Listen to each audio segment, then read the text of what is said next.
ang mga kwento ng pag-ibig, kwento ng buhay, at kwento ng pag-asa dito sa Barangay Love Stories. Love Stories. Mahirap pumili kung saan ka liligaya, lalo na kung may isang masasaktan. Pero sa bawat desisyon ay may kapalit na aral na magtuturo sa atin kung paano maging totoo sa sarili. Ikaw, kabarangay, pipiliin mo ba ang taong mahal ka o ang taong mas nakakaunawa sa iyo? Dear Papa Dudut, may mga pagkakataon na sinusubok ng tadhana yung relasyon na meron tayo. May biglang darating sa buhay natin na magpapagulo ng isipan at nararamdaman natin. At magpaparealize kung totoo bang masaya pa tayo sa buhay na meron tayo. Magandang tanghali po sa inyo at sa ating mga kabarangay na kagaya ko ay palaging bukas ang radyo sa ganitong oras para makinig sa inyong programa. Tawagin niyo na lamang po ako sa pangalang Mika. 27 years old at nagtatrabaho sa isang lending company. Sumulat ako hindi lamang para magkwento kung hindi ay para humingi na rin po ng payo. At umaasa ako, Papa Dudut, na matutulungan ninyo ako at ng ating mga kabarangay sa kung anuman ang pinagdadaanan ko. Papa Dudut, nagkakilala kami ng boyfriend kong si Aldrin sa dati kong pinagtatrabahuhan. Naging close kami hanggang sa maging kami na nga pong dalawa. Nagpatuloy ang relasyon namin kahit na magkaibang kumpanya na kami nagtatrabaho. Makalipas nga ang 2 taon ay nag-decide na kaming magsama sa iisang bubong.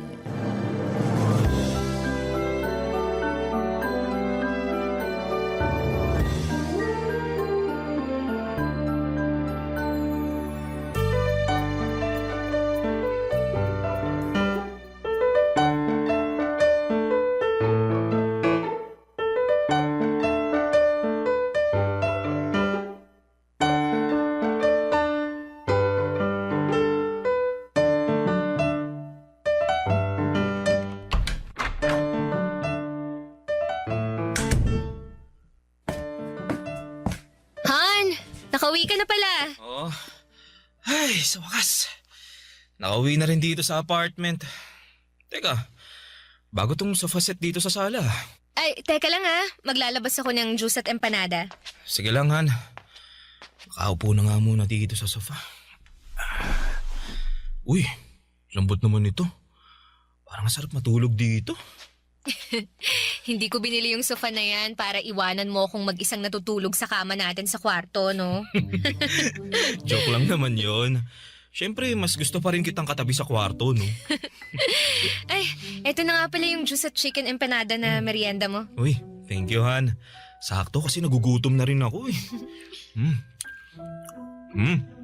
Sarap nitong empanada. Saan mo nabili to, Han? Anong saan ko binili? Ako ang gumawa ng empanada na yan, no? Pwede nga. Aba, ayaw mo pa talagang maniwala, ha? Baka gusto mong silipin yung kusina para makita mo ang mga kalat ko dun. Dahil sa paggawa ko ng mga empanada na yan. Namang hani ko, hindi ka mabiro. Alam ko namang ikaw lang ang makakagawa ng ganito kasarap na empanada sa buong mundo, eh. Oo, ha? Ay, buti, hindi ka masyadong ginabi ng uwi ngayon, Han. Oo, di na muna ako nag-overtime. Medyo traffic nga lang kanina pero mas maaga ako nakauwi ngayon kumpara kahapon, no? Bakit pala bigla mong naisip bumili ng bagong sofa para dito sa sala natin? Nakakuha kasi ako ng malaking incentive sa opisina. Sakto na nakita kong nakasale tong sofa. Tapos mukha pang sobrang komportable na upuan tsaka higaan. Kaya binili ko na. Ano, nagustuhan mo ba? Ba, oo naman. Surprise ko yan para sa'yo. Kasi sinurprise mo ako sa oven na binili mo para sa akin nung nakaraang buwan. Di ba naman kailangan na suklian yung mga binibigay ko para sa'yo? Alam ko naman yun. Gusto ko lang din talaga na magkaroon ng bagong sofa dito sa sala natin. Tsaka karamihan kasi sa mga gamit natin dito sa apartment, ikaw ang bumili eh. Ano naman kung ako ang gumastos o bumili sa mga yon? Sinabi ko naman sa'yo dati pa, di ba? Lahat ng bibilin kong gamit, gamit mo na rin. Kasi magkasama na tayo sa iisang bahay. Mag-asawa na nga tayo halos sa mga mata ng ibang tao eh. Kasal na lang talaga ang kulang sa ating dalawa. Pakakasalan mo naman ako, di ba? Ano ba namang klaseng tanong yan? Oo, hindi lang naman ang sagot sa tanong ko eh. Tinatawanan mo pa ako. Kahit hindi mo itanong yan, alam mo naman na kung ano ang sagot. Nag-iipon lang ako ng konti at pagkatapos, pakakasalan na kitahan. At magiging totoong mag-asawa na tayo sa mga mata ng ibang tao, ng batas at ng Diyos. Papadudot, masasabi ko na responsableng tao si Aldrin. Totoo nga yung sinasabi nila na mas makikilala mo ang isang tao kapag nakasama mo na siya sa isang bubong. At nangyari yon sa aming dalawa. Wala akong naging pagsisisi sa bagay na yon. Kasi noong mga panahon na yon ay wala siyang ibang pinakita sa akin kung hindi puro kabutihan lang. Mula sa mga gawaing bahay na mas masipag pa siya kesa sa akin, hanggang sa mga gastusin na madalas na nanggagaling sa bulsa niya. Hindi naman nagkakalayo ang sweldo naming dalawa, pero mas gusto niya na siya ang gumagastos para sa apartment namin. Kaya lang nagbago ang lahat mula nang ma-promote si Aldrin sa trabaho niya. Naging mainitin ang ulo niya dahil sa trabaho na madalas niyang nadadala sa apartment. Naging dahilan yon ng madalas naming pagtatalo. Hanggang sa dumating sa puntong nagdesisyon muna akong umalis ng apartment at nakituloy sa bahay ng isang kaibigan ko para magpalamig ng ulo, Papa Dudut.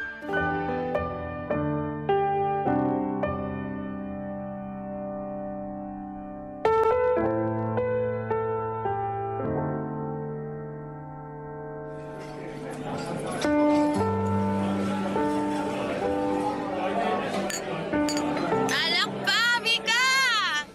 Ito pa, oh. Teka, Jenny, awat muna.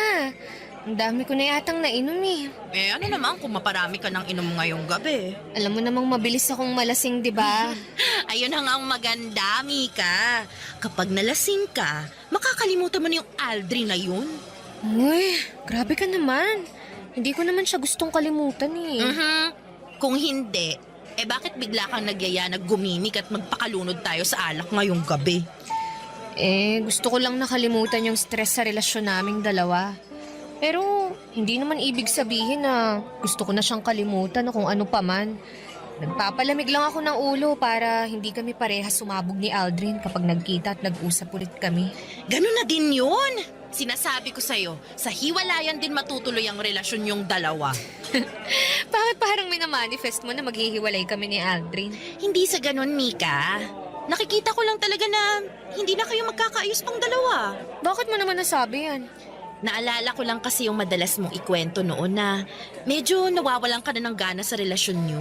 Nabisi kasi siya masyado sa trabaho niya, tsaka nawala na halos ng oras para sa akin. Alam mo naman kung gaano ako kaklingi na tao, 'di ba? At gusto ko na palaging may oras sa akin yung boyfriend ko. Magkasama nga kami sa bahay pero halos hindi ko na siya nararamdaman. Bakit hindi mo pa siya hiwalayan? Eh, kung may problema ka na pala sa kanya. Hindi naman ganun kadali yun eh. Lalo na at nagsasama na kami sa iisang bahay. Tsaka wala pa naman talaga yan sa isip ko. Sa ngayon, gusto ko lang talagang magpalamig ng ulo. Kaya umalis muna ako sa apartment namin. Para kapag nag-usap na ulit kami ni Aldrin, mas maayos na tsaka wala nang sigawan. Okay, sige. Ikaw ang bahala. Pero Mika, alam mo, may napansin ako. Ano naman yun? You know, yung pogi dun sa kabilang table. Kanina pa tingin ang tingin sa'yo. Ha? Baka naman hindi ako yung tinitingnan niya. Naku, sure ako, 100%. Malapit ka na nga matunaw sa kakatitig niya sa'yo. Masyado ka lang malisyosa kaya kung ano-anong napapansin mo. Alam mo, mabuti pa... Mika! O ano? Kakagulat ka naman. Bigla-bigla ka nalang tumitili halos dyan. Papalapit na si Pogi dito sa table natin! Hi girls. Iniwan na kasi ako ng mga kasama ko eh. Okay lang ba kung makashare muna ako ng table sa inyo? Don't worry, harmless ako. Kahit hindi ka pa harmless, welcome ka dito sa table namin. Jenny! Charot lang! I'm Jenny nga pala. And you are? Justin. Nice meeting you, Justin. Nice meeting you din, Jenny. What about you, miss? Okay lang ba na malaman ko rin ang pangalan mo? Mika. It's Mika. Nice meeting you, Mika. Kuha lang ako ng drinks, ha? Maiwan ko muna kayo. Jenny! Okay lang yan, Mika. Harmless naman daw tong si Justin, kaya siya na munang bahala sa'yo. Diba, Justin? Oo, ako na munang bahala sa kanya. Maingat naman ako pagdating sa babae kaya wala kang dapat na alalahanin sa akin. Papa Dudut, kagaya ng sabi ko kanina ay maayos naman na karelasyon si Aldrin.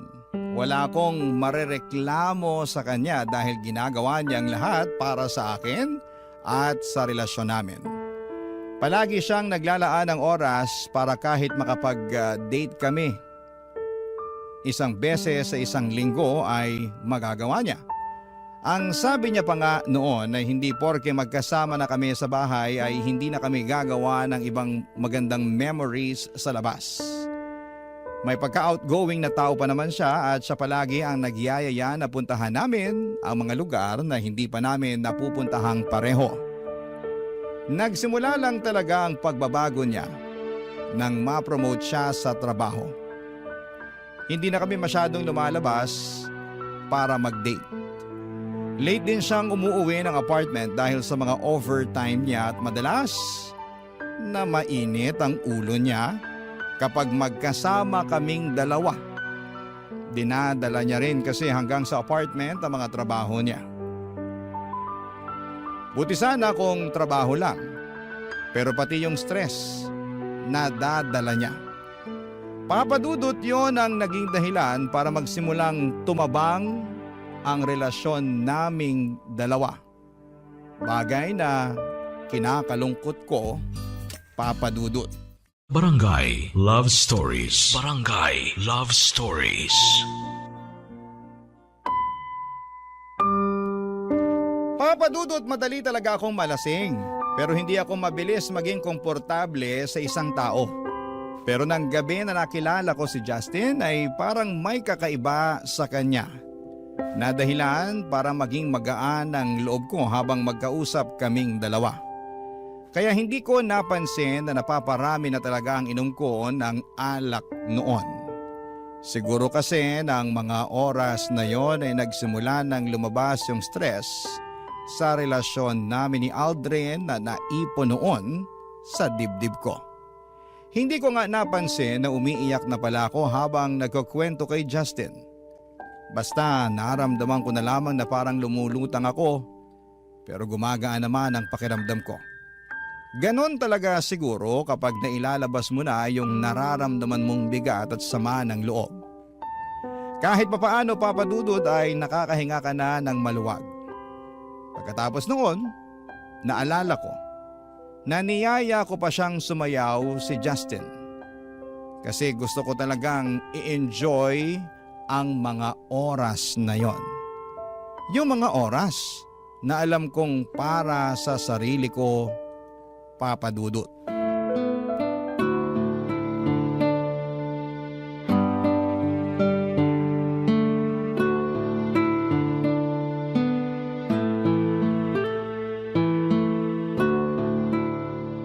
Grabe. Sobrang sakit ng ulo ko. Ano bang ginawa ko kagabi at ganito kasakit ng ulo ko? Teka, nasan ako? Bakit wala akong damit at kumot lang ang nakabalot sa katawan ko? Nasaan ang bag ko? Nasaan ang cellphone ko? Oh, mabuti naman at gising ka na, Mika. Ikaw? Anong nangyari kagabi? Wala kang naaalala sa nangyari kagabi? Magtatanong ba ako kung may naaalala ko? Nasaan ba ako? Nandito ka sa kondo ko. Kondo mo? Bakit mo ako dinala rito? Mika, relax. Mabuti pa kumain ka muna. Eto, may dala akong tray ng pagkain, kape at gamot para sa'yo. Sigurado kasi ako na masakit ang ulo mo dahil sa hangover. Sabihin mo nga sa akin, bakit mo ako dinala dito at anong ginawa mo sa akin? Ha? Ilalagay ko muna tong tray ng pagkain dito sa lamesa, ha? Okay. Bago mo ako pag-isipan ng masama, gusto ko lang sabihin sa'yo na kusa kang sumama sa akin dito. Ako? Kusang sumama sa'yo dito sa kondo mo? Oo, kahit tawagan mo pa yung kaibigan mong si Jenny. Nagaya na nga siyang umuwi kayo kagabi, kaya lang ang sabi mo, gusto mo pang uminom ng alak kasama ko. Sinabi ko yun. Oo, kaya inihabilin ka na lang niya sa akin. Pagkatapos, nung sobrang lasing ka na talaga at halos hindi ka na makatayo, hiningi ko na sa'yo ang address mo para maihatid na kita pa uwi sa inyo. Kung totoo yung sinasabi mo, bakit nandito ako ngayon sa kondo mo? Kasi ang sabi mo, ayaw mong umuwi sa bahay ng kaibigan mo. At ayaw mo rin naman na ihatid kita sa apartment yun ng boyfriend mo. Tapos tinanong kita kung saan mo gustong magpahinga. Ang sabi mo, dalhin na lang kita sa place ko. Kaya dinala mo ako dito para masamantala mo ang kalasingan ko, ha? Mika, ikaw ang unang humalik sa akin pagpasok pa lang natin ng kondo ko. Wala akong balak na masama sa'yo. Ang gusto ko lang makapagpahinga ka saglit dito sa place ko hanggang sa maging okay ka na. Kaya lang, naging mapusok ka, Mika. Hinalikan mo ako at pagkatapos, sinimulan mo na. Alam mo, tama na. Ayoko nang marinig yung tungkol sa mga yan. Kailangan ko na rin umalis. Nasaan ba yung mga gamit ko? Nandito sa may upuan. Inayos at tinupi ko na nga kasi kung saan-saan mo na lang hinagis yung mga yan kagabi. Justin, pwede bang lumabas ka muna para makapagbihis na ako? Kung okay lang naman sa'yo. Oo naman, ayos lang. Iwan muna kita dito para makapag-ayos ka na ng sarili mo. Pero inumin mo na rin yung gamot na nandyan sa tray para mawala ka agad yung sakit ng ulo mo, ha? Papa Dudut, hindi ako makapaniwala sa nagawa ko ng gabi na yon. Ang gusto ko lang naman ay magwalwal saglit, magpakalunod sa alak at makalimot sa stress sa relasyon namin ni Aldrin. Pero wala sa plano ko ang makipagkilala at mas lalong makipag one night sa ibang lalaki. Kaya naman sobrang gulong-gulo talaga ng isipan ko na mga oras na yon. Nang makaalis ako ng kondo ni Justin ay tinawagan ko kaagad si Jenny at kinumpirman niya na totoo ang mga sinabi ni Justin. Ilang beses daw akong niyaya ni Jenny na umuwi na kami pero ayaw ko pa daw. Kaya iniwan na niya ako kay Justin. Doon ko rin nagsimulang maalala ang ilan sa mga parte ng kwento ni Justin. Na ako talaga ang humalik sa kanya at naging mapusok ng gabi na yon. Isang linggo pa ang lumipas ay nag-decide na akong umuwi ng apartment namin ni Aldrin. Nag-usap po kami ng masinsinan at ng araw na yon ay nagkaayos din kaming dalawa. Papa Dudut.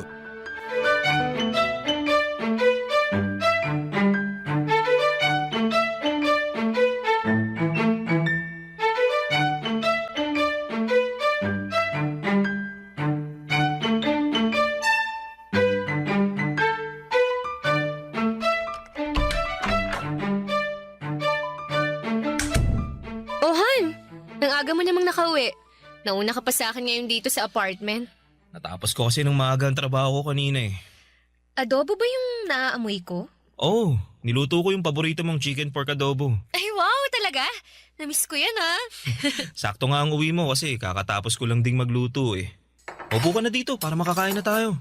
Sige. Ito na ang paborito mong chicken pork adobo. Yun, oh. Paglalagay na kita sa plato mo ah. Sige. Yan. Tikman mo na, Han. Sige, Han.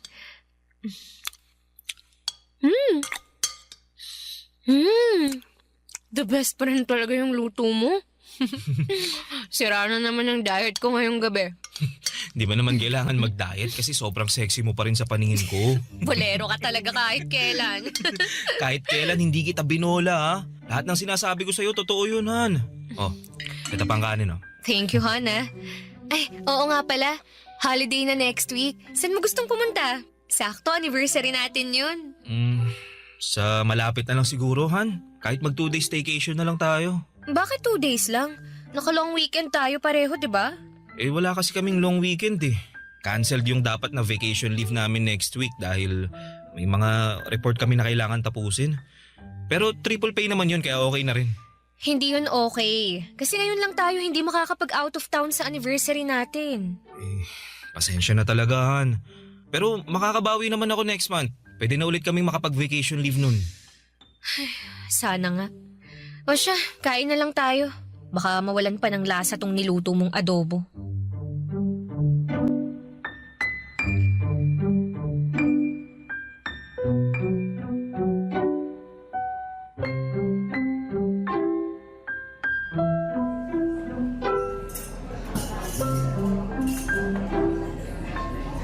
Ang tagal naman ni Jenny. Kanina pa ako naghihintay sa kanya dito sa coffee shop eh. Mika, Justin? sabi na ikaw yan eh. Sinong hinihintay mo? Boyfriend mo ba? Hindi. Si Jenny. May usapan kasi kaming magkikita kami ngayon dito sa coffee shop. Ang tagal nga niya eh. Okay lang ba kung makishare muna ako ng table habang hinihintay mo siya? Oo naman. Thank you. Oh, kumusta ka naman? Ayos lang. Ikaw, kumusta ka? Ayos lang din. So, nagkaayos na kayo ng boyfriend mo? Oo. Doon na rin ulit ako nag-i-stay sa apartment namin. Mabuti naman kung ganun. Mika, sorry dun sa nangyari sa atin last time ha. Alam mo, na-realize ko na tama ka sa sinabi mo. Parang nasamantala ko nga yung kalasingan mo nun. Dapat hindi ko hinayaan na madala ako sa ginawa mo kasi lasing ka lang naman ng mga oras na yun. Ayos lang yun. May kasalanan din naman ako eh. Dapat hindi ako uminom ng marami at nagpakalasing kasi hindi ko talaga nakokontrol ang sarili ko. Kaya pasensya na rin kung nagkalat pa ako sa kondo mo. Hindi ka naman nagkalat doon. Umalis ka pa nga kaagad pagkatapos mong magbihis eh. Sa totoo lang, Justin, nahihiya ako sa ginawa ko kaya umalis na lang kaagad ako nun. Pero thank you pa rin kasi inasikaso mo ako hanggang sa umagang yun.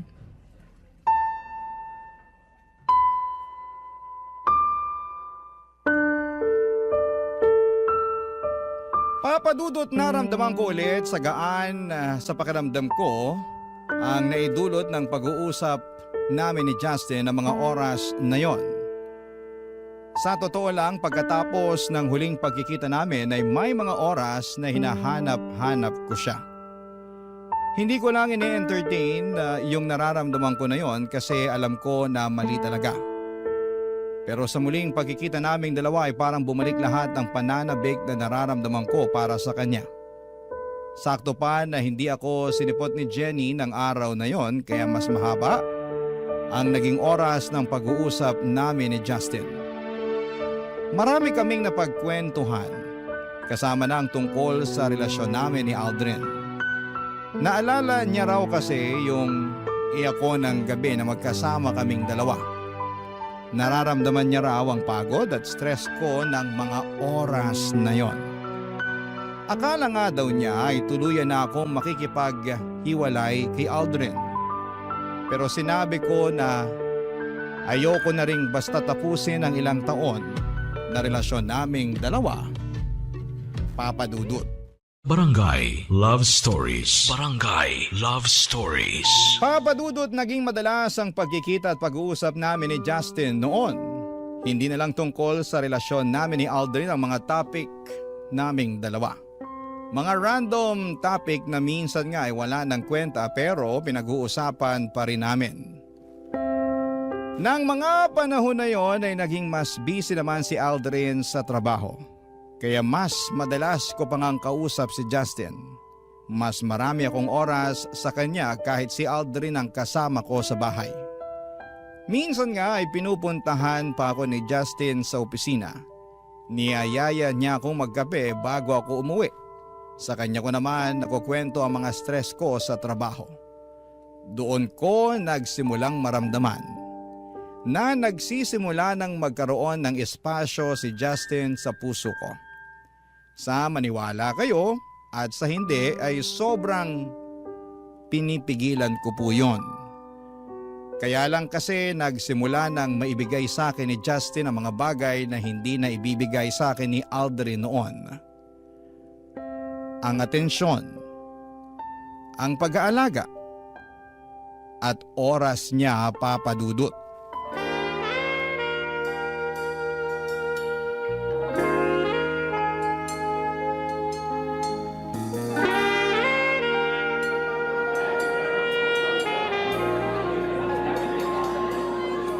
Finally, nakapag-date din ulit tayo, Han. Oo nga eh. Akala ko hindi ka na magkakaroon ng oras ulit para sa akin. Sabi ko naman sa'yo, babawi ako. Bumibuelo lang talaga ako.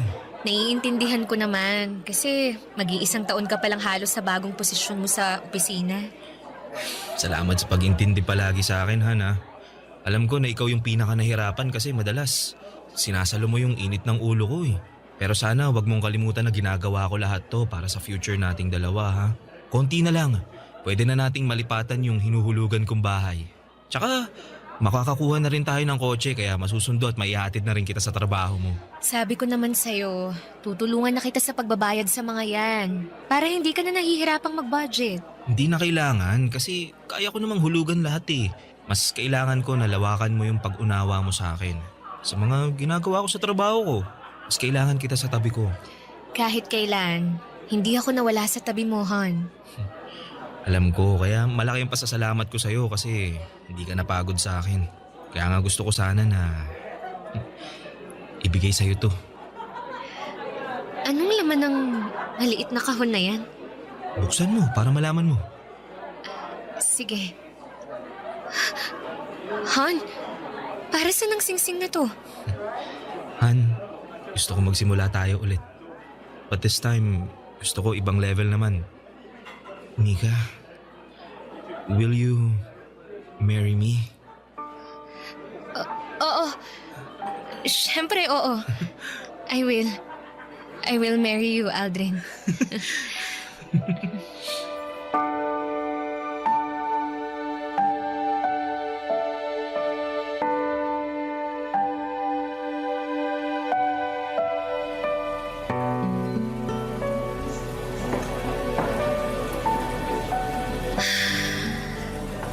O, bakit ang lalim naman ng buntong hininga mo?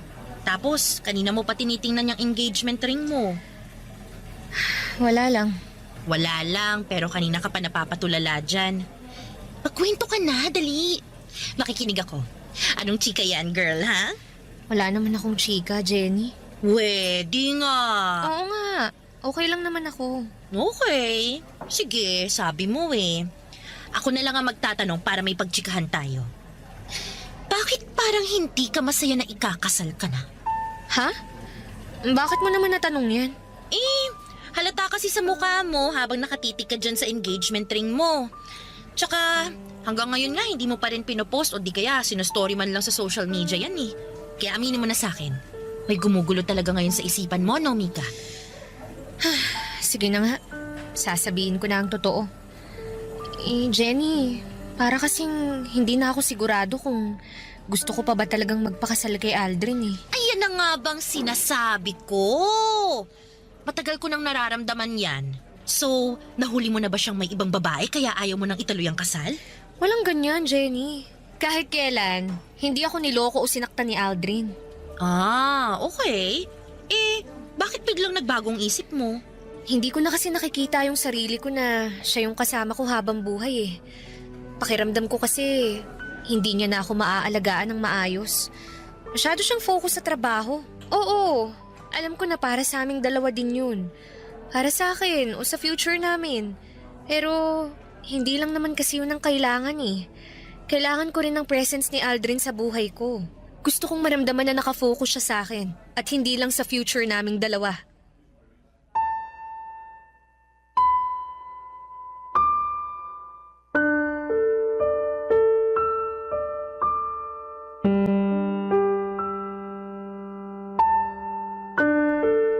Papadudod sa ilang taon na relasyon namin ni Aldrin ay never siyang gumawa ng kahit na anong bagay para masaktan ako.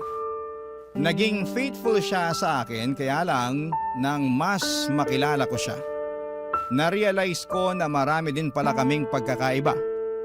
May mga katangian siya na hindi ko alam kung gugustuhin ko bang makasama sa panghabang buhay. Dumagdag pa ang presence ni Justin sa buhay ko. Si Justin na mas nabibigay ang oras na hinahanap ko mula kay Aldrin. Pero mula nang tanggapin ko ang alok na pagpapakasal ni Aldrin sa akin ay naisipan ko na kailangan ko nang itama ang lahat sa buhay ko. Hindi pwede na magpatuloy pa ang kung anuman ang nararamdaman ko para kay Justin. Ayaw ko nang patuloy na magkasala sa relasyon namin ni Aldrin. Kaya naman nag-decide ako na simulan nang iwasan si Justin, papadudot.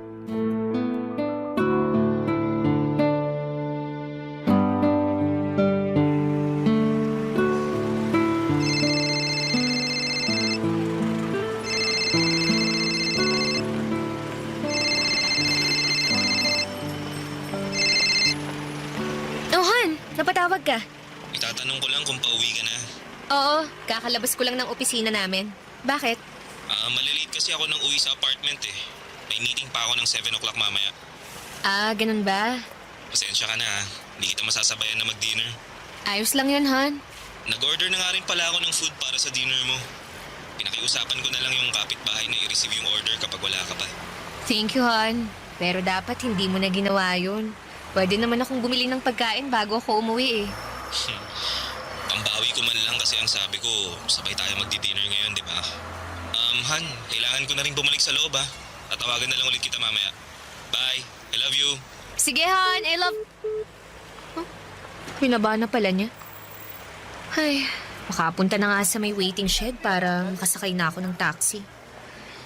Mika, Justin! Anong ginagawa mo rito? Wala naman tayong usapan na magkikita tayo ngayon eh. wala nga pero gusto kasi kitang makita kaya pinuntahan kita dito. Bakit? May problema ba? Kung meron, tinext mo na lang sana ako kaya tinawagan mo na lang ako. Mika, bakit mo ba ako iniiwasan? Ha? Saan naman galing yan? Hindi kita iniiwasan, Justin. Kung hindi, bakit hindi mo na sinasagot ang mga text o tawag ko? Naging busy lang ako sa trabaho. Yun lang yun. Mika, may problema ba tayo? Ano bang sinasabi mo? Wala naman tayong problema, Justin. At wala tayong dapat na maging problema. Talaga? Wala? Wala kang gustong sabihin? Hindi mo ipapaliwanag kung bakit mo ako iniiwasan? Sa ibang araw na lang tayo mag-usap. Kailangan ko nang umuwi. Mika, sandali. Bitiwan mo nga ako! Mag-usap nga kasi muna tayo. Huwag mo akong talikuran. Mahirap pa talagang intindihin na wala tayong dapat na pag-usapan, Justin. Gusto kita at alam kong gusto mo rin ako kaya mo ako iniiwasan. Justin, ikakasal na ako. Alam ko, sinabi sa akin ni Jenny. Pero hindi mo naman na siya mahal, di ba? Mika, aminin mo na yung totoo. Gusto mo na rin ako at ayaw mo nang magpakasal kay Aldrin. Gusto mong malaman yung totoo? Sige, aaminin ko na. Nalilito na ako sa nararamdaman ko ngayon. Litong-lito na ako kasi pakiramdam ko, may nararamdaman na ako sa iyo, Justin. Ayun naman pala eh. Bakit hindi mo na lang hiwalayan si Aldrin? Hindi ganun kadali yun. Bakit nga? Ako naman na yung gusto mo, di ba? Kaya iwanan mo na yung lalaking yon, Mika. Iwanan mo na siya. Para sa akin. Gulong-gulo ang isipan ko noon, Papa Dudut. Pero syempre, hindi ko hiniwalayan ang boyfriend ko. Ayokong basta na lamang itapon yung ilang taon ng relasyon naming dalawa. Aldrin is a very responsible partner and a good provider. Sadyang hindi lang siya perpekto at may kaunting pagkukulang. Ang pagkukulang na natagpuan ko kay Justin. Sa totoo lang kasi ay mas napupunan niya ang emotional needs na kailangan ko. Para bang hindi ko na kailangang magkwento sa kanya o sabihin kung ano man ang problema ko. Nababasa na kaagad niya kung ano ang nasa isipan at nararamdaman ko. Kaya nga mabilis na nahulog ang loob ko sa kanya. Kasi nakita ko na mas naiintindihan niya. Papadudod hanggang ngayon ay naguguluhan pa rin po ako. Patuloy si Aldrin sa pagpaplano ng kasal naming dalawa at si Justin naman ay patuloy din na naghihintay at umaasa na hiwalayan ko na si Aldrin para sa kanya. Ayokong gumawa ng desisyon na sobra kong pagsisisihan sa bandang huli. Hindi ko rin alam kung paano pipili sa kanilang dalawa. Dahil alam ko na merong isang masasaktan sa desisyon na gagawin ko. Hanggang dito na lamang po muna ang sulat ko at sana'y makarinig o makabasa ako ng mga komento sa ating mga kabarangay na makakatulong sa kung ano man ang pinagdaraanan ko. Ang inyong kapuso at kabarangay, Mika.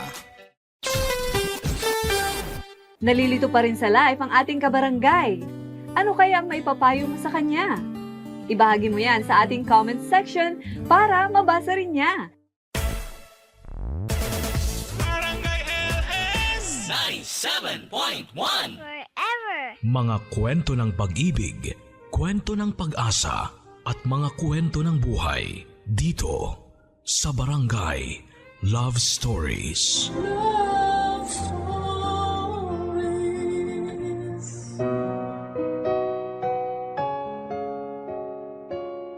Kung marami ang nag-aasam ng anak ay meron ding iilan na hindi pa handang maging magulang. Kaya nga nakakapagdesisyon sila ng padalos-dalos at pagdating ng panahon, gusto nila yung pagsisisihan. Ganyan ang eksaktong kapalaran ni Elena, ang ating kabarangay ngayong Sabado, at naisin man niyang ibalik ang kahapon. Hinding-hindi na yon mangyayari at ang tanging magagawa na lang niya ngayon ay magsisi. Handa ka na bang makarelate sa kanya? Alamin natin yan sa kwento ng pag-ibig, buhay at pag-asa sa nangungunang Barangay Love Stories. Dear Papa Dudut, kumusta po? Itago niyo na lamang po ako sa pangalang Elena. 37 years old, taga Rizal at isang mananahe. Nakatira po ako sa bahay ng kapatid ko kung saan nagtatahi kami at nagbebenta ng mga damit pambahay, pambata, shorts, kurtina at mga punda ng unan. May pwesto rin po kami sa Tagaytay, Tiangge at online seller sa isang shopping platform. Bukod sa pananahe ay inaalagaan at binabantayan ko rin ang mga anak ng kapatid ko, lalo kapag nasa Tiangge sila para magtinda. Close po kasi kami ng mga pamangking ko at parang nanay na rin ang turing nila sa akin. Masaya naman po ako kapag inaasikaso sila. Papa Dudut, thankful po kami sa mga blessings namin ngayon dahil kahit may pandemya ay unti-unti na po kaming nakakaraos sa araw-araw. Noong maliliit kasi kami ay sobrang hirap ng buhay. Nasa Tondo pa kami noon nakatira at napadpad na lamang sa Rizal dahil taga rito ang mga kamag-anak ni tatay. Kaya masasabi kong dito na rin ako nagkaisip. Namasukan bilang tindera ng isda at gulay si nanay sa isang talipapa sa bayan ng Angono, samantalang tubero at karpentero naman ang hanap buhay ni tatay. 3 po kaming magkakapatid at ako ang panganay. Siyempre, lahat ng magulang walang gusto kundi ang makapagtapos ang mga anak nila sa pag-aaral. Yun din ang pangarap sa amin ni nanay at tatay, Papa Dudut. Kaya ginagawa nilang lahat para maigapang lamang ang pang-araw-araw na baon at gastusin namin sa school.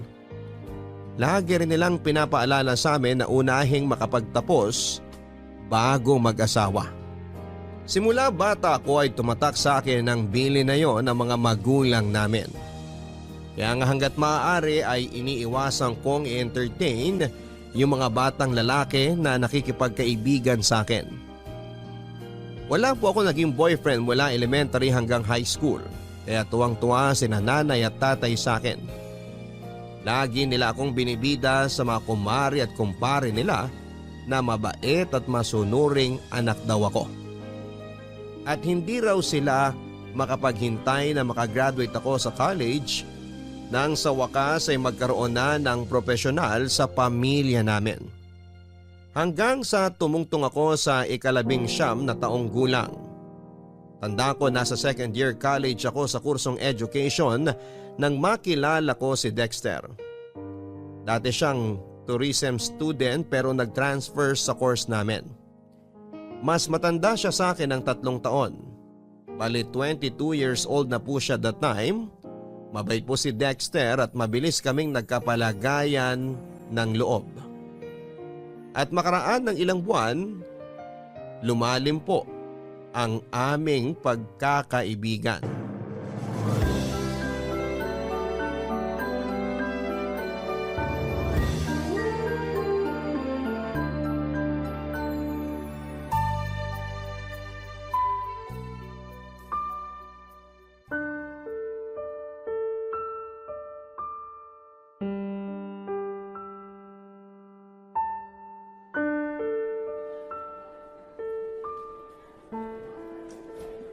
Dexter, ano ba? Bakit kanina mo pa ako iniiwasan? Hindi mo nga ako kinausap kanina sa klase natin eh. Parang wala lang ako sa'yo. Wala lang talaga ako sa mood. Kilala mo naman ako pag bad trip, di ba? Yun lang yun. Yun nga ang hindi ko mag-gets. Bakit ka bad trip? Kanino ka bad trip? Ay nako, ba't ba ang dami mong tanong? Ay, gusto mo talagang malaman? Malamang tinatanong ko nga, di ba? Sa'yo ako bad trip. At bakit naman? Ano bang ginawa ko para mainis ka ng ganyan sa akin? Kaya ka ba nagkakaganyan kasi nabuntis mo ko? Hinaan mo nga yung boses mo. Mamaya may makarinig sa'yo eh. Machismis pa tayo. Ano kung i-chismis nila? Totoo naman na buntis ako at ikaw ang ama. Siraulo ka talaga. Sigurado ka bang buntis ka? Mamaya niloloko mo lang ako. Sinasabi ko sa'yo, Elena, hindi magandang biro yan ha. At bakit naman ako magbibiro, Dexter? Oo, buntis ako. Oh, ayan. Tingnan mo ang resulta ng pregnancy test ko. 2 linya. Ibig sabihin positive. Buntis ako. Ay, buwisit namang buhay to. Patay ako nito kay nanay at tatay. Hindi nga nila alam na may boyfriend ako tapos ngayon magkakaapo na sila. Aba, akala mo ikaw lang ang patay sa mga magulang? Ako rin. Anong pinagsasasabi mo dyan? Bakit parang mas ikaw pa tong takot at nag-aalala? Baka nakakalimutan mo, ako ang nagdadala sa anak natin dito sa tiyan ko. Sabing hinaan mo yung boses mo eh. Para sabihin ko sa'yo, isang malaking pagkakamali ang lahat ng to. Yung pagbubuntis mo, hindi dapat nangyari yan. Kasi hindi pa ako handang maging tatay. May mga pangarap pa ako sa buhay. Wala pa akong planong bumuo ng pamilya. Ang kapal ng mukha mong sabihin yan, Dexter. Mangilabot ka nga. Tao ka pa ba? Nabuntis lang ako, naging demonyo ka na. I'm sorry, okay? Pero nagpapakatotoo lang ako. Saka alam ko, ramdam ko, ganun ka rin. Diba, sabi mo patay ka kapag nalaman ng parents mo magkakababy na tayo? Ibig sabihin, hindi pa talaga buo yung loob mo na magkaanak tayo. Kasi nag-aaral pa tayo at marami pa tayong pangarap sa buhay. Ano gusto mong gawin ko? Nandito na sa tiyan ko ang anak natin. Ilang araw pa lang naman yan. Pwede mo pang alisin yan sa sistema mo. Gusto mong ipalaglag ko ang baby natin? Oo! Napapaliw ka na ba? Baliw na kung baliw. Pero baka matuluyan na ako kapag pinanganak mo ang batang yan. Intindihin mo kasing mabuti ang sinasabi ko. Please lang. Pareho pa tayong hindi handa na maging magulang. Kaya bakit natin ipipilit na buhayin ng batang yan kung magiging miserable lang siya pag pinanganak mo? Mahal, makinig ka naman sa akin oh. Di ba may tiwala ka naman sa akin? Pero natatakot ako, Dexter. Di ba masama yun? Masama na ipalaglag ang baby kasi parang pinatay mo na rin siya. Wala pa namang masyadong muwang sa mundo yung baby sa tiyan mo. Baka nga dugo pa lang yan eh. Kaya ngayon pa lang, alisin mo na siya. Huwag kang mag-alala. Kasama mo naman ako eh. Hindi kita iiwan. Makikita mo. Mas magiging okay tayo pag nawala ang anak natin.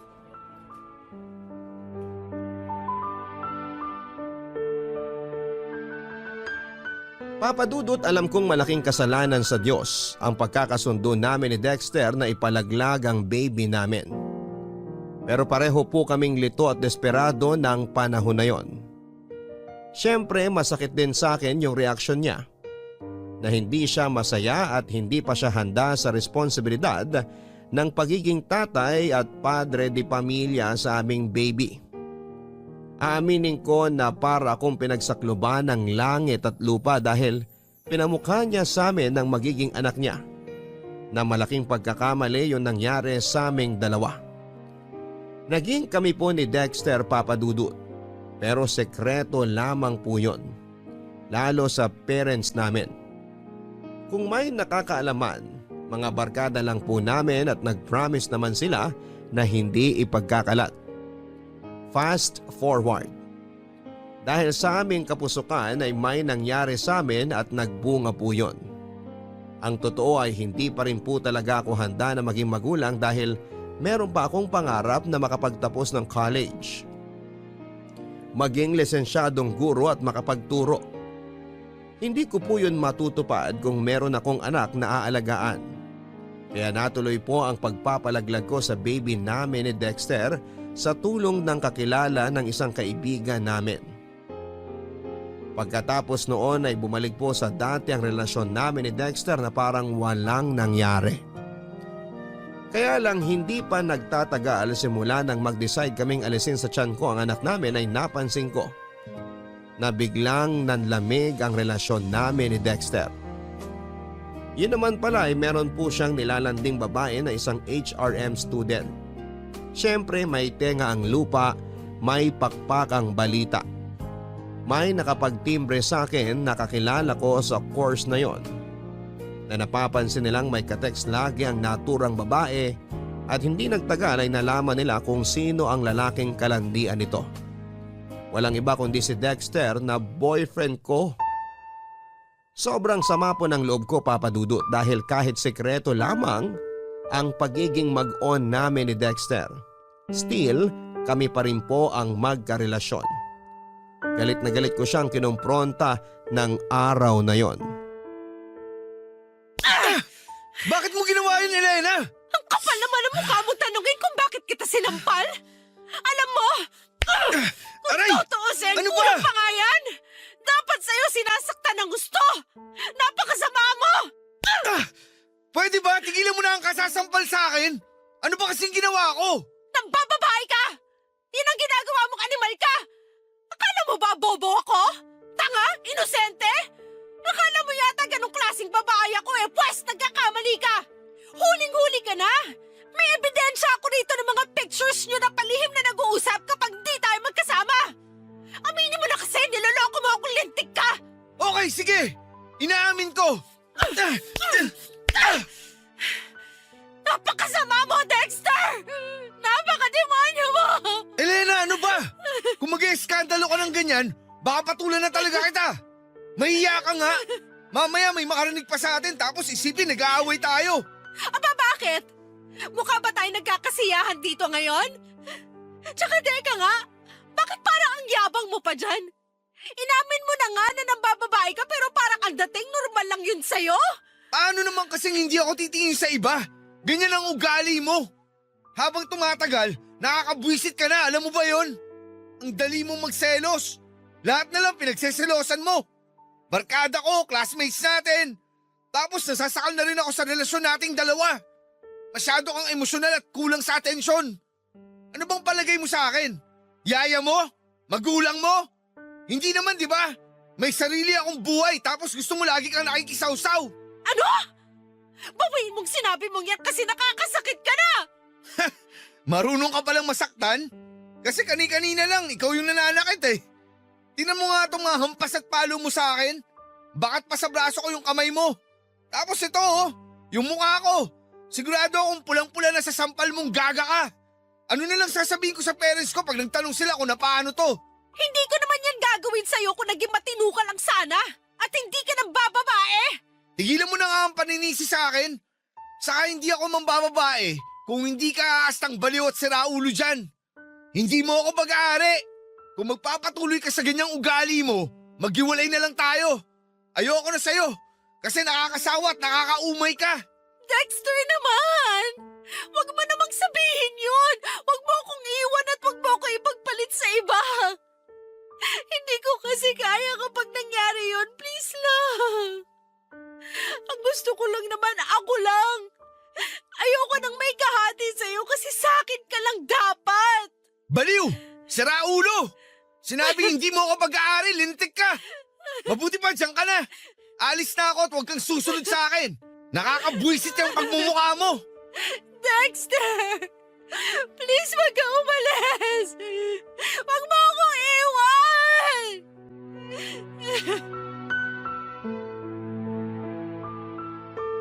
Yung masama na ang loob ko kay Dexter lalo pong sumama pagkatapos ng pagtatalo naming yon, Papa Dudut. Sa isip ko sa aming dalawa ako at wala nang iba ang mas may karapatang magalit at maghinanakit dahil sa katarantaduhan niya. Pero bakit parang ang ending ay kasalanan ko kasi masyado akong clingy sa kanya at pakiramdam niya ay nasasakal na siya. Alam ko, Papa Dudut, na excuses lang niya ang mga bagay na yon para mapagtakpan ng kasalanan niya at siya ang lumabas na biktima sa aming dalawa. Kaya galit na galit po ako sa kanya ng panahon na yon. At kulang na lang ay isumpa ko siya, Papa Dudut. Ilang araw din po kaming hindi nagpansinan ni Dexter at mas mahirap yon sa parte ko dahil magkaklase kami. Tingin ko nga ay ako lang ang affected dahil mukhang ayos lamang siya. Nagagawa pa nga niyang makipagtawanan sa iba naming kaklase at sumama sa mga gimmick o inuman ng mga ito after class. Mahal na mahal ko po si Dexter, Papa Dudut. Tawagin niyo na po akong tanga, martir o himang. Pero may pagka-hopeless romantic kasi akong tao. Siya rin kasi ang first love ko at first boyfriend ko kaya gusto kong siya na rin ang mapangasawa ko. Kaya kahit may kasalanan siya sa akin at sa relasyon namin ay nagbulag-bulagan po ako sa mga kalokohan niya kahit harap-harapan na po ang pakikipaglandian niya sa ibang babae. May punto po na nagmanik luhod ako sa kanya. Para piliin lamang niya ako kaso sa huli, iniwalayan pa rin niya ako. Hindi ko po kayang ipaliwanag yung sakit na nararamdaman ko ng panahon na yon. Daig ko pa ang sinaksak ng libu-libong patalim sa dibdib, sa braso, sa binti at sa katawan, pero buhay pa rin ako at nasasaktan. Hindi po ako kaagad nakapag-move on lalo na nang mag-drop out si Dexter sa pag-aaral. At nawala na lang bigla. Ang resulta, nawalan po ako ng gana. Tumigil na lamang ako sa pagpasok sa klase namin at hindi ko na natupad ang pangarap ng mga magulang namin na makapagtapos ako sa kolehiyo. Papa Dudut, disappointed po kasi sa akin ng parents namin at kitang-kita ko ang kalungkutan sa mga mata nila nang mag-decide akong tumigil na ng tuluyan sa pag-aaral. Nahihirapan po kasi akong mag-concentrate sa klase namin at para bang gusto ko na lamang magkulong sa bahay namin at magmukmok. Siyempre, palaisipan sa pamilya ko ang pinagdadaanan ko ng panahon na yon. Akala pa nga ni nanay ay may sakit ako. Kaya nangutang pa siya sa amo niya ng pera. Mapa-check up lamang ako sa doktor. Pero normal po ang mga medical test result ko. Kaya nakahinga ng maluwag si nanay. Sinabi ko sa kanya na huwag na siyang mag-alala sa akin dahil magiging okay din ako. Pagkalipas ng ilang buwan ay nag-decide po ako na tigilan na ang pagmumukmuk ko. Pero imbes na bumalik ang gana ko sa pag-aaral ay naisipan ko maghanap ng mapapasukang trabaho para makatulong sa mga magulang namin. Nag-apply po ako sa mga convenience store at swerteng natanggap ako bilang cashier. Tapos ay nagtrabaho din po ako sa fast food bilang all-around crew. Hindi nagtagal ay niyaya po ako ng isang agent na nagre-recruit ng panahon na yon sa fast food ng isang mall kung saan ay nakatambay lang naman ako at naghihintay sa kaibigan ko. Bale, sinama niya ako sa grupo ng mga ino-orient nila para maging call center agent. At dahil kahit papaano, tiwala naman ako sa English at pronunciation ko ay sinubukan ko. Tapos nakapasa po ako at nag-start na mag-training.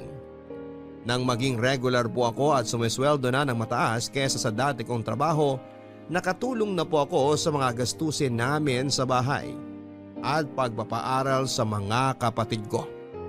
Kahit papaano ay naging proud po ako sa sarili ko dahil nakikita kong nagkakaroon ng direksyon ng buhay ko. 1.5 taon na po ako noon bilang call center agent nang maglaro ang tadhana. Kung kailan kasi tuluyan na ako nakamove on kay Dexter na first love and first boyfriend ko, ay saka naman biglang nag-cruise ang landas naming dalawa, Papa Dudut.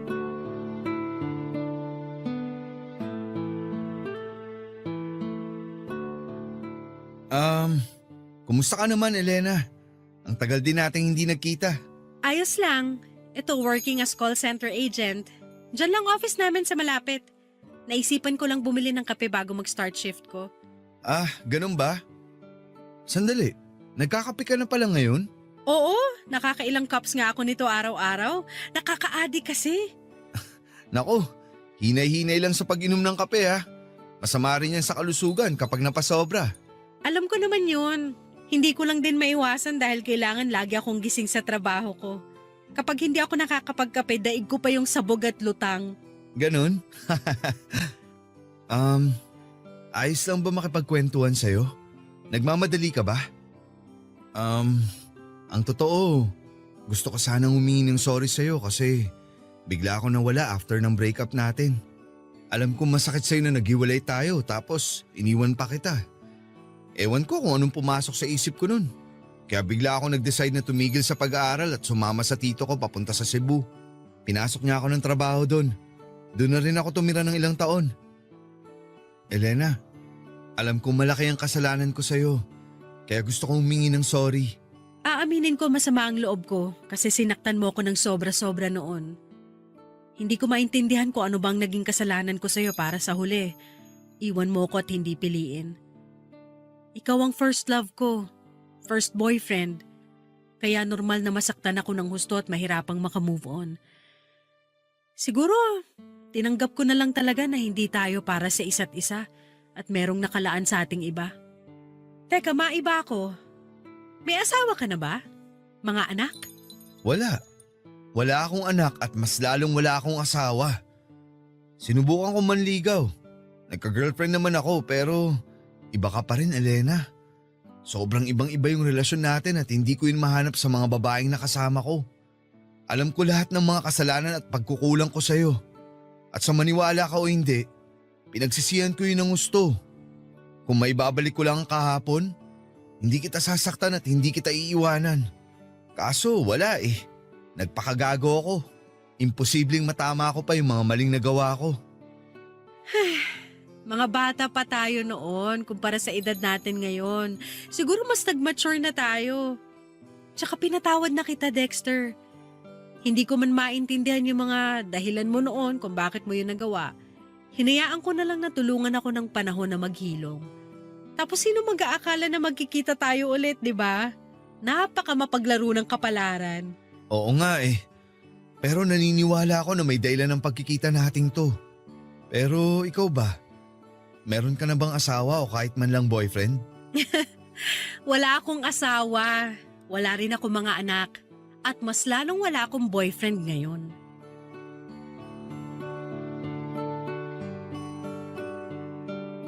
Papa Dudut, naniniwala po ba kayo sa kasabihan na first love never dies? Ako kasi ay oo at napatunayan ko yon nang magkita ulit kami ni Dexter sa isang convenience store bago ako mag-duty sa trabaho. Natatandaan ko na nakikrave ako noon ng kape kaya naisipan kong bumili. Tapos yun na nga, nakita ko siya at sobrang nakakamangha na parang ewan yung pakiramdam nang magkumustahan na kami. Nandun yung pagkailang syempre. Pero dahil merong kaming pinagsamahan ay unti-unti kaming naging komportable sa isa't isa. Nang makapag-share kami ng buhay namin at mga nangyari after our breakup, pakiramdam ko ay nabunutan ako ng malalim na tinik sa lalamunan, Papa Dudut. Kasi kahit papaano ay nagkaroon kami ng closure. Pero ang akala kong muli at huli naming pagkikita ay scam pala. Dahil bago kami naghiwalay ay hiningi ni Dexter ang bagong number ko. Nung una ay nag-alangan ako pero sa huli ay nangibabaw pa rin yung kagustuhan ko na makipag-reconnect sa kanya. Hindi nga nagtagal ay nagsimula kami mag-text at chat ni Dexter, Papa Dudut. Aaminin ko na para kaming bumalik sa unang beses na nagkakilala kami kung saan bago sa amin ang isa't isa. Nakakatuwa at nakakakilig lang sa pakiramdam. Tulad noon, mabilis lang din kaming nagka-developan ni Dexter, Papa Dudut. At hindi nga nagtagal ay umamin siya na may nararamdaman siya para sa akin. Kabado, lito at excited po ako ng panahon na yon, Papa Dudut. Parang sinisilihan ng puwit ko kasi hindi ako mapakali. Ang bilis at ang lakas ng tibok ng puso ko na para bang bumalik ako sa pagiging teenager. Ewan ko, Papa Dudut, pero iba yung hatak ni Dexter sa akin. At bagaman natatakot na ulit akong masaktan, kaya pinipigilan ko ang puso ko na mahulog sa iba.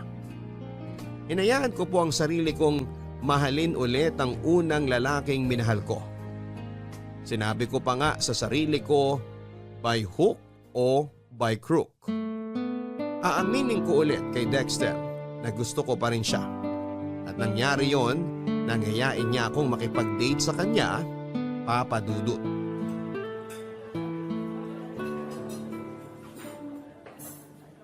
Elena, thank you ah. Thank you saan? Sa pagpayag mong lumabas kasama ko. Bakit naman ako hindi papayag? Siyempre, hindi kasi ako sigurado kung, alam mo na, kung pareho pa rin tayo ng nararamdaman sa isa't isa. Ano ba to? Ang totoo kasi niyan, may feelings pa rin ako sa'yo. Tulad ng sinabi ko nung nagkita ulit tayo, iba ka sa lahat. At hindi ko mahanap sa iba yung katulad ng relasyon natin dati. Kaya nga sabi ko sa sarili ko, ngayon na nagkita ulit tayo, parehong single at walang commitment, tapos pumayag ka rin makipag-date sa akin ayoko nang sayangin yung pagkakataon na binigay sa akin ng Diyos para bumawi sa'yo at itama ang mga mali ko. Sana hindi ka masyadong nabigla sa mga sinabi ko, Elena. Ano ka ba? Ayos lang. Actually, hindi lang ikaw ang may gustong aminin. Ako rin. May aaminin ka rin? Ano yun? Nakikinig ako. Ikaw rin kasi, malakas pa rin ang impact mo sa akin. Ewan ko ba? Hindi ko may paliwanag. Nung naghiwalay tayo, ginawa ko talaga lahat para kalimutan ka. May mga nanligaw sa akin, oo, pero hindi pa rin kita mapakawalan sa puso ko. Siguro nga kinukumbinsi ko lang ang sarili ko na nakamove on na ako sa'yo, na nakamove on na ako sa relasyon natin, kahit hindi naman talaga. Masaya ako nung nagkita ulit tayo. Kabado rin syempre kasi hindi pa ako ready na marinig mula sa'yo na pamilyado ka ng tao. Pero matapos mong sabihin na wala pang ibang babaeng nakahihigit sa akin dyan sa puso mo, umasa ako na baka may chance pa tayo, Dexter. Tingnan mo nga naman oh. Nakakatuwang isipin na sinadya talaga na magkita tayo ngayon para bumawi sa isa't isa. Pangako, Elena, magiging mas mabuting boyfriend ako. Ngayon na tama na ang panahon para sa ating dalawa. Walang araw na hindi ko ipagsisigawan sa mundo kung gaano ako kaswerte na dumating ka sa buhay ko. Yun kung hahayaan mo akong ligawan kita. Ano, payag ka? Walang problema. Pumapayag ako. Basta promise mo sa akin na hindi mo na ako sasaktan katulad dati. Kasi kahit paano may takot pa rin sa puso ko. Pero syempre mas nananaig yung pagmamahal ko para sa'yo. Mahal din kita, Elena. Sobrang mahal. Pangako, magiging good boy na ako. Araw-araw kitang uunahin. Tiwala na akong mas magagawa at mapapatunayan ko na yun ngayon. Kasi nasa tamang edad na ako. Di hamak na mas mature na ako mag-isip kaysa noon. Kaya huwag kang mag-alala. Ligtas ka sa akin. At salamat pala sa pagkakataon. Huwag ka nang mag-thank you. Reserve mo na lang yan pag sinagot na kita. Ang tanong, sasagutin nga ba kita? Teka, di ba mutual na yung feelings natin? Oo, pero depende pa rin yun sa panliligaw mo. Naisip ko kasi baka magbago pa ang isip ko kaya dapat galingan mo. Matagal na yata akong magaling. Alam mo yan. Oo, at mayabang din. Kumain na nga tayo bago pa lumamig tong mga pagkain. The best daw ang steak nila rito. Oh, heto, tikman mo. Susubuan kita.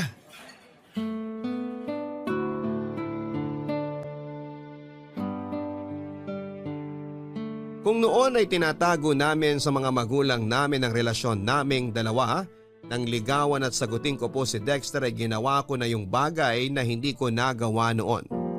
Yon ay ang ipakilala siya sa pamilya ko. Lalong-lalo na kina nanay at tatay.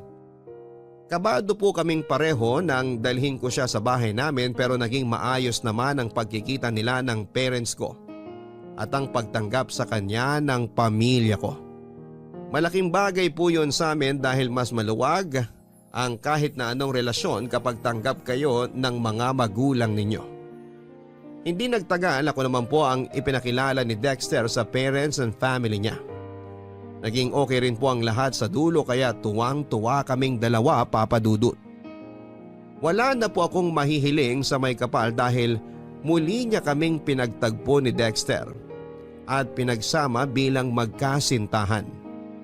Malungkot man at masakit yung paghihiwalay namin noong araw, naniniwala po kami na paraan lamang yon ng tadhana para ihanda kami sa panibagong buhay na haharapin namin. Ang tinutukoy ko po ay yung noong nag-decide kami ni Dexter na mag-live-in na at bumuo ng pamilya. Payag din naman po ang mga parents namin dahil pareho na kaming nasa tamang edad at may trabaho. Kaya na naming buhayin ang magiging anak namin, Papa Dudut. Kaya naman malakas ang loob namin. Walang pagsidlan yung kaligayahan ko sa puso ko matapos naming tumira sa isang bubong. Nangako si Dexter na balang araw, pakakasalan niya ako. Kaya naman pinanghawakan ko yon, Papa Dudut. Pero that time ay hindi po namin priority ang wedding dahil gusto na po naming magkaanak. Papa Dudut, dream come true po ang pagsasama namin ni Dexter sa iisang bubong at pangarap na bumuo ng sarili naming pamilya. Siyempre, umiidad na kami at kailangan na naming maghabol para naman hindi kami mapag-iwanan sa biyahe. Karamihan kasi sa mga common friends namin ay may mga anak na. Oo, nandun yung inggit kaya nga ang magka-baby ang priority namin that time. Ang sabi ko noon sa sarili ko ay tama na ang panahon at pagkakataon kung saan ay pwede na kaming bumuo ng sarili naming pamilya. Kaya simula noon ay ginabi-gabi po namin ni Dexter ang pagsisiping, Papa Dudut. Umaasa po kasi kami na makakabuo kami kaagad kapag ginawa namin yon. Lumipas nga ang ilang buwan at wala pa ring nabubuo sa sinapupunan ko, Papa Dudut.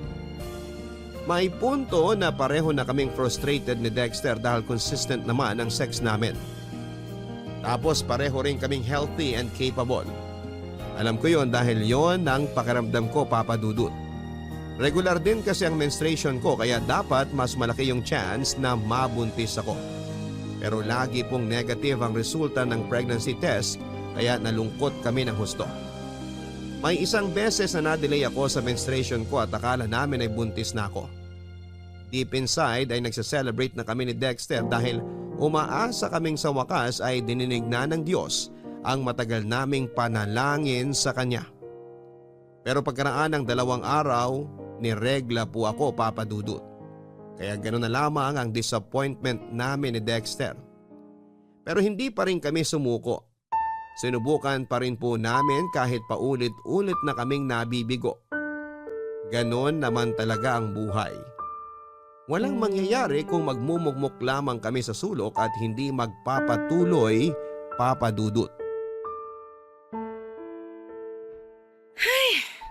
Negative na naman. Ano ba yan? Oh, mahal. Ang aga-aga, bakit parang nakasimangot ka? Sino bang hindi sisimangot? Negative na naman ang result ng PT ko, mahal. Tingnan mo, pangatlong beses ko na yan ngayong araw. Mahal, huwag ka naman stress. Ikaw din ang mahihirapan kapag inisip mo pa ng gusto. Paano hindi ako masistress? Ang tagal na kasi nating sinusubukan. Kaso wala pa rin. Bakit yung ibang kakilala kong babae, isang beses pa lang may nangyari sa kanila ng mga partner nila pero buntis na agad sila? Bakit tayo? Hindi ko rin alam pero baka hindi pa talaga binibigay sa atin. Alam mo, malapit na akong maniwala na karma natin to kasi pinalaglag natin ang unang baby natin noon, mahal. Ano bang pinagsasasabi mo? Naisip ko lang naman. At bakit bigla mo namang naisip yan? Pareho naman natin ginusto na ipalaglag ang baby natin noon Kasi hindi pa tayo handang maging magulang. Wala pa tayong kakayahan noon. Di tulad ngayon. Hindi mo kailangan magtaas ng boses dahil naririnig kita at naiintindihan ko ang point mo. Ang akin lang kasi, naniniwala pa rin naman ako sa karma. At paano kung ito na yun, di ba? Kaya hirap tayo makabuo dahil nga kinakarma na tayo. Karma ka dyan. Kasabihan lang yun. Hindi yun totoo. Pwede ba? Huwag ka nga magpapaniwala sa mga karmang yan. Dami mong papaniwalaan yan pa talaga. Bakit ba hindi mo ako mag-gets? Siyempre babae ako. Kung frustrated ka dahil kahit anong gawin natin, hindi pa rin tayo makabuo, pues mas frustrated ako. Ikaw lang ang gumagawa ng ikagaganyan mo, Elena. Oo, katulad mo, busit ako. Pero nasa katinuan pa rin ako. Sinasabi mo bang baliw ako, ha, Dexter? Aray! Ano? Sumagot ka! Bakit ka ba nananakit? Wala naman ako sinasabing ganun ah. May narinig ka ba lumabas sa bibig ko? Sa'yo kaya mismo nang galing yun, Elena. Parang gago naman talaga to, oh. At ako pa talaga ang gago, ha? Anong niya ka? Wala ka nga sinasabi pero yun na rin ang punto mo. Palagay mo sa akin, mahina po make up? Aray! Sumusobra ka na! Grabe ka! Lumuwag na naman yata yung tornilyo mo sa utak. Ang aga-aga, ganyan ka. Makaalis na nga muna rito sa bahay. Diyan ka na! Buisit! Dexter! Bumalik ka rito! Hindi pa tayo tapos mag-usap!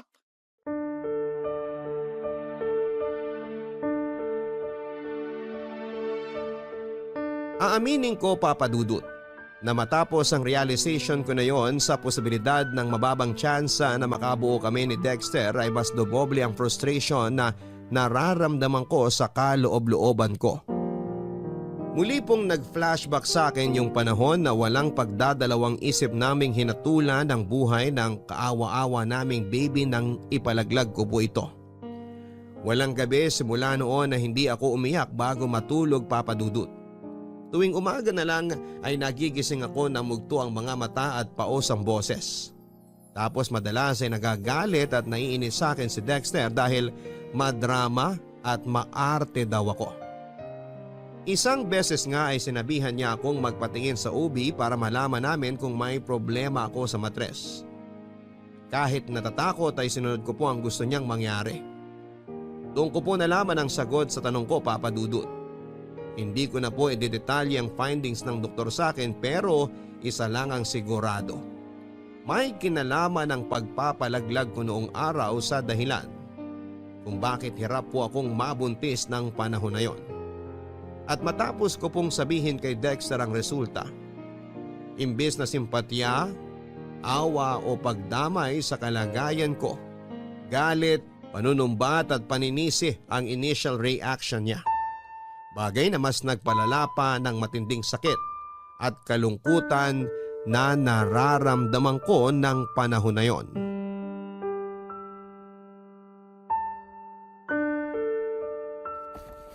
Dexter, pwede ba huminahon ka lang? Tsaka ano bang ginagawa mo? Bakit mo iniimpake ang mga damit mo? Huminahon? Paano ako hihinahon? Sige nga! Pagkatapos mong sabihin sa akin na nagka-problema yung matres mo dahil sa pagpapalaglag mo noon, ano bang reaksyon ang inaasahan mo? Matuwa? Pwes, tong mukhang to, tuwang-tuwa ba? Nakakainis ka, Elena! Ikaw pala ang may problema kaya hindi pa rin tayo nakakabuo. Hindi ko naman kasalanan yun ah. Hindi ko rin ginusto, Dexter. Sana naman intindihin mo ang sitwasyon. Ewan ko kung paano gagawin yung sinasabi mo pero nahihirapan na akong intindihin ka. Tapos malalaman ko pa yung resulta ng test mo.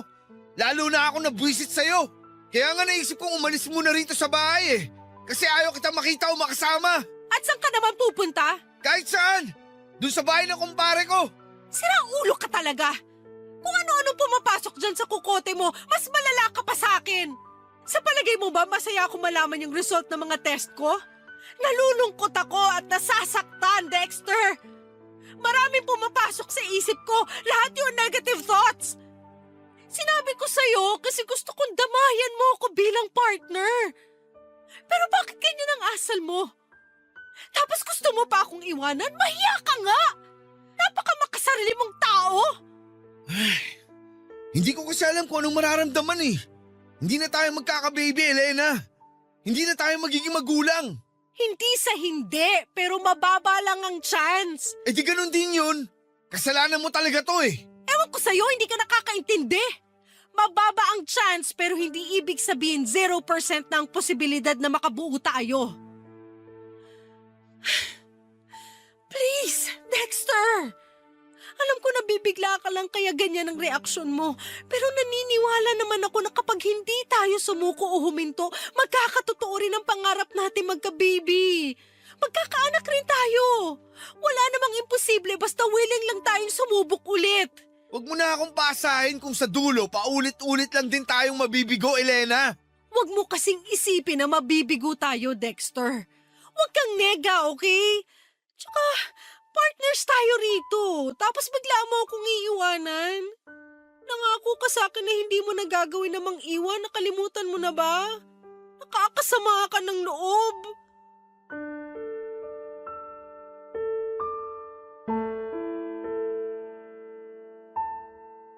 Matapos sabihin sa akin ni Dexter na hihiwalayan niya ako dahil hindi kami makabuo, ay nataranta po ako ng husto at kinain ng matinding takot, Papa Dudut.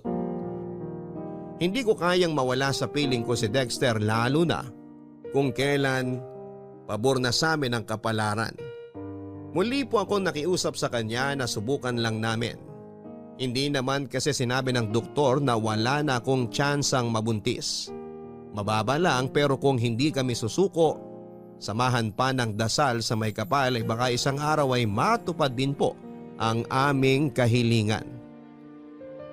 Mabuti na lamang po dahil nakinig sa pakiusap ko si Dexter at muli po naming sinubukang magka-baby, Papa Dudut.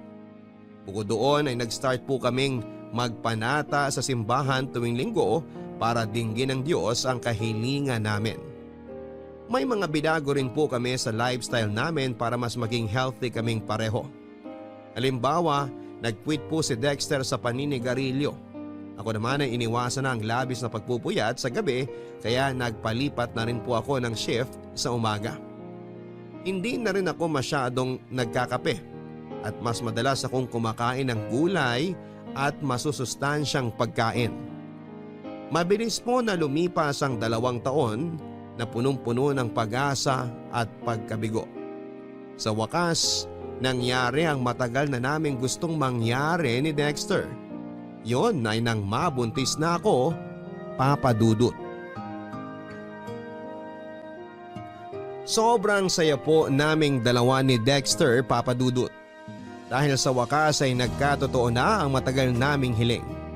At yon ay nang sabay naming makita ang 2 guhit sa pregnancy test kit na ilang beses naming inulit, makasigurado lamang na tama at positibo talaga ako. Naiyak pa nga ako noon matapos yakapin ng mahigpit ni Dexter, Papa Dudut. Kasi sino ba naman ang hindi magiging emosyonal, hindi ba? Ang tagal-tagal naming hinintay ang sandaling yon kung saan ay mabubuo na ang aming munting pamilya. Anak na lamang po talaga ang kulang sa aming pagsasama. Kung maingat na po ako noong bago ako mabuntis, mas naging maingat po ako during my pregnancy, Papa Dudut. Ganon din si Dexter sa akin hanggat maaari ay lagi niya akong sinasamahan sa check-up ko sa OB ko. May point na pinag-resign niya rin ako sa work para hindi nakukompromiso ang kalusugan ko, pati na ang baby. Hindi nga nagtagal ay unti-unti po akong nagkaroon ng baby bump kaya lalo kaming naging masaya at excited ni Dexter. Mabilis po na lumipas ang ilang buwan, kabuwanan ko na. At ng araw na mga anak ako, nasa tabi ko lamang po si Dexter, Papa Dudut, kaya nabawasan yung takot at pangamba ko. Hi, mahal. Handa na ang hapunan. Thanks, mahal. Kaso parang hindi ko kayang umalis sa tabi ng baby natin. Tingnan mo kung gaano siya ka-cute. Naku! Oo nga eh. Ang himbing ng tulog niya. Para siyang anghel. Ilang araw pa lang tayong nakakauwi rito sa bahay galing ospital. Pero mukhang komportable na siya agad. Akala ko nga maninibago siya eh. Mukhang mabilis naman siyang naka-adjust. Ay, hanggang ngayon hindi pa rin ako makapaniwala na may baby na tayo, mahal. Dati hinihiling at pinagdarasal lang natin siya, pero ngayon tingnan mo, kapiling na natin siya. Kahit ako hindi rin makapaniwala, mahal. Minsan nga tinatapik-tapik ko pa ang mukha ko kasi baka nananaginip lang ako. Sampalin mo nga ako para magising na ako kung panaginip man to. Patawa ka rin, no? Seryoso ako doon. Pangako, gagawin ko ang lahat ng makakaya ko. Maibigay lang sa anak natin ang lahat ng pangangailangan niya. Alam kong hindi ako perpektong tatay, pero sisiguruhin kong hindi ako magkukulang. Magtatrabaho ako ng mabuti at kikita ng pera para pagandaan ang kinabukasan niya. Alam ko namang gagawin mo yon dahil mahal mo ang anak natin, Dexter. Hindi lang mahal. Sobrang mahal. Ang tagal natin siyang hinintay. Akala natin hindi na siya darating. Pero mabuti na lang hindi tayo sumuko. Salamat Elena. Kasi hindi mo rin ako sinukuan ng mga panahon na ayoko na. Ay, nahihiya talaga ako sa'yo eh. Dahil sa inasal ko ng mga panahon na yon. Naduwag ako. Para akong hindi lalaki. Alam ko na kung may pagpipilian ka, hindi mo naman yun sasabihin. Lito at naguguluhan ka lang din noon. Naiintindihan kita, mahal. Ngayong natupad na ang pangarap natin maging isang buong pamilya, wala na akong mahihiling pa. Ako rin. Ikaw at ang anak lang natin sapat na mahal. Walang gabi simula nung malaman kong buntis ako sa kanya na hindi ako nagpasalamat sa Diyos. Akala ko hindi niya pakikinggan ang panalangin ko dahil nakagawa tayo noon ng kasalanan. Pero totoo na mapagpatawad siya dahil binigay niya sa atin ang anak natin. Hindi lang ikaw ang may pangako kay baby, mahal. Ako rin meron. Anak, salamat kasi dumating ka sa buhay namin ng papa mo. Hindi mo alam kung paano mo kami binago. Dahil sa'yo, nagkaroon ng direksyon ng buhay namin. Dahil sa'yo, natupad ang pangarap namin ng papa mo na magkaroon ng pamilya. Ikaw ang kukumpleto sa amin, anak. Pangako, aalagaan, mamahalin at ibibigay namin lahat ng pangangailangan mo. Tama ang mama mo anak. Mahal na mahal ka namin. Sobrang mahal ka namin. Totoo po na malaki ang nagbago sa buhay at pagsasama namin ni Dexter, Papa Dudut, matapos dumating ang aming anak. Mas naging responsable kaming magulang dahil gusto naming ibigay ang best namin para sa kanya. Kapansin-pansin din na mas ginanahan si Dexter sa pagtatrabaho dahil nag-promise siya sa amin ng anak niya na ibibigay niyang lahat ng pangangailangan namin. Papa Dudut, ako naman ay naging mas responsableng nanay. Bukod sa pagdating ng baby namin at tuluyang pagiging buo ng aming pamilya.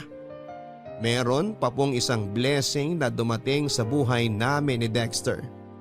Yon ay walang iba kundi ang maikasal kami at ganap na naging mag-asawa. Mabilis po na lumipas ang 3 taon. Naging masaya po ang aming pamilya, Papa Dudut. Kaso sino mag-akala na panandalian lang pala ang kasiyahang yon dahil nang sumunod na taon, nangyari ang ni sa hinagap ay hindi namin inaasahang mangyari ni Dexter. Yon ay matapos na ma-diagnose na may leukemia ang anak namin. Papa Dudut, dahilan para bawian po ito ng buhay during her medication. Masyado pong mabilis ang mga pangyayari at wala sa amin ni Dexter ang nakapaghanda. Bilang magulang na namatayan ng anak, kulang po ang salitang masakit para i-describe ang nararamdaman namin ng husband ko, Papa Dudut. Nang mga panahon na yon ay parang gusto na rin naming mamatay. At hanggang sa libingan ng anak namin ay hindi po namin siya mapitawan. Ngunit kasabay ng pagkawala ng anak namin, meron pa po palang matinding pagsubok na darating sa buhay at pagsasama namin ni Dexter. Bagay na lalong nagpadurog sa puso ko, Papa Dudut.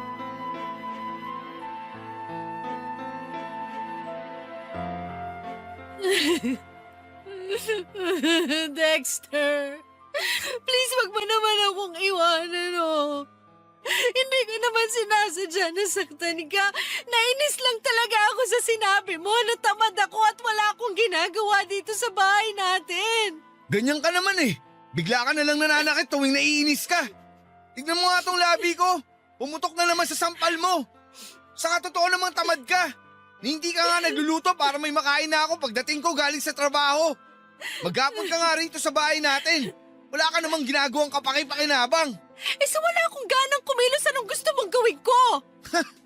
Idadahilan mo na naman ba ang pagkamatay ng anak natin kaya nagkakaganyan ka pa rin? Elena, ilang buwan na yun. Hanggang ngayon ba hindi ka pa rin nakaka-move on? Ulo ka ba? Paano mo nasasabi tungkol sa bagay na yan na para bang napakadaling gawin? Anak natin ang namatay, Dexter, hindi kung sinong bata dyan! Alam ko yun. At hanggang ngayon masakit pa rin sa akin ang lahat. Kaso lalo ako nahihirapan dahil sa'yo. Napakadrama mo masyado. Lagi kang umiiyak. Napapagod na akong aluhin ka, Elena. Kaya iiwan mo na naman ako! Ganun ba yon?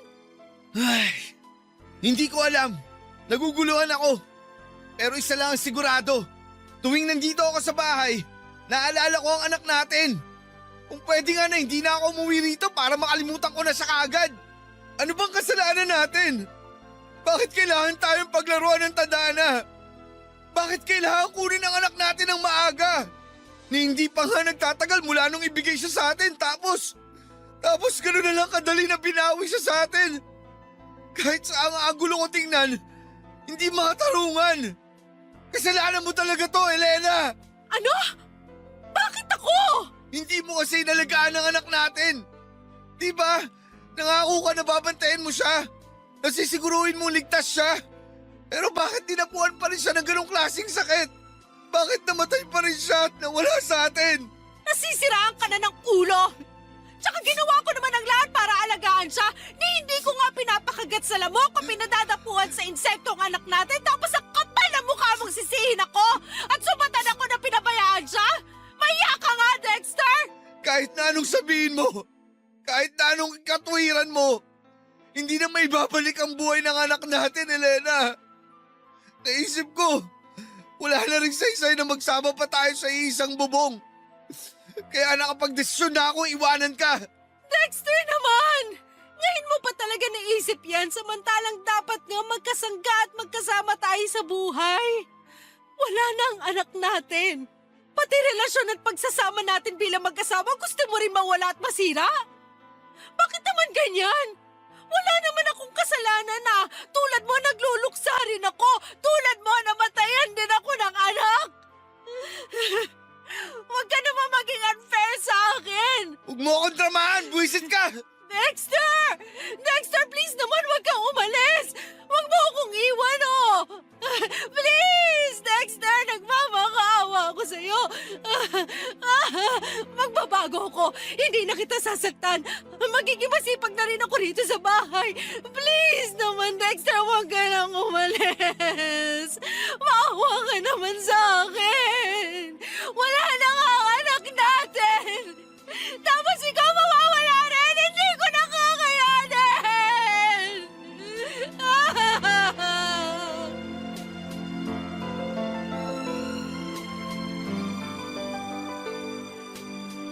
Hindi na po talaga maayos ang relasyon namin ni Dexter ilang linggo matapos mailibing ang anak namin, Papa Dudut. Ramdam ko na naging malayo kami sa isa't isa dahil pareho kaming nagluluksa. Aaminin ko na napabayaan ko rin siya bilang asawa at nagkulang din siya sa akin. Tapos huli na bago ko na-realize kung gaano na kalaki ang agwat namin sa isa't isa.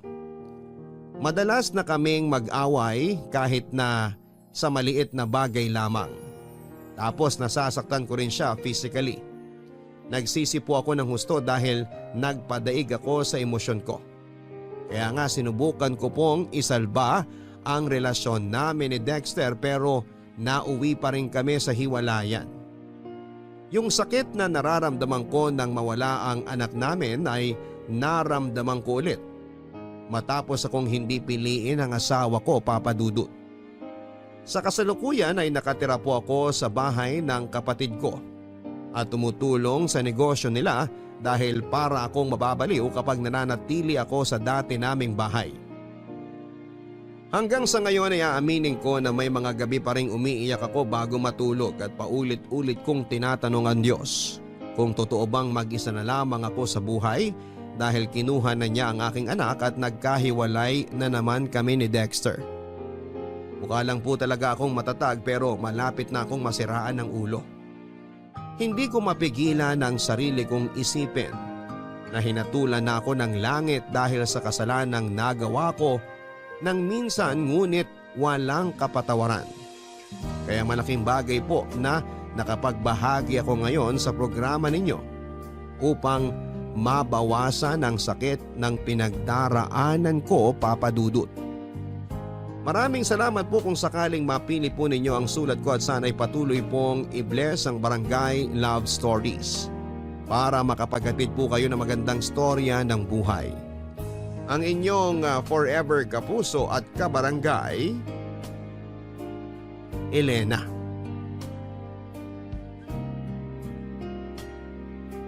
Maraming salamat Elena sa pagbabahagi mo ng iyong storya at alam namin na mabigat ang pinagdaraanan mo sa buhay. Sana'y nagkaroon ng kaunting kapanatagan sa puso mo gayong naibahagi mo na sa aming programa ang kwento ng buhay mo. Mga kabarangay, kapag po tayo ay gagawa ng isang desisyon, siguraduhin po natin at pag-isipan po natin ito ng maraming beses. Dahil mahirap magsisi sa huli.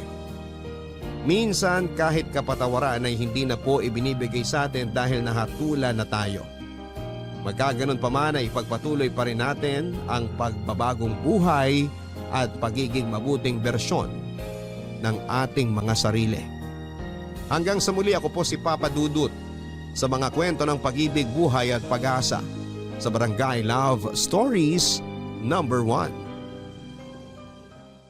Mga kwento ng pag-ibig, kwento ng pag-asa at mga kwento ng buhay dito sa Barangay Love Stories. Love Stories.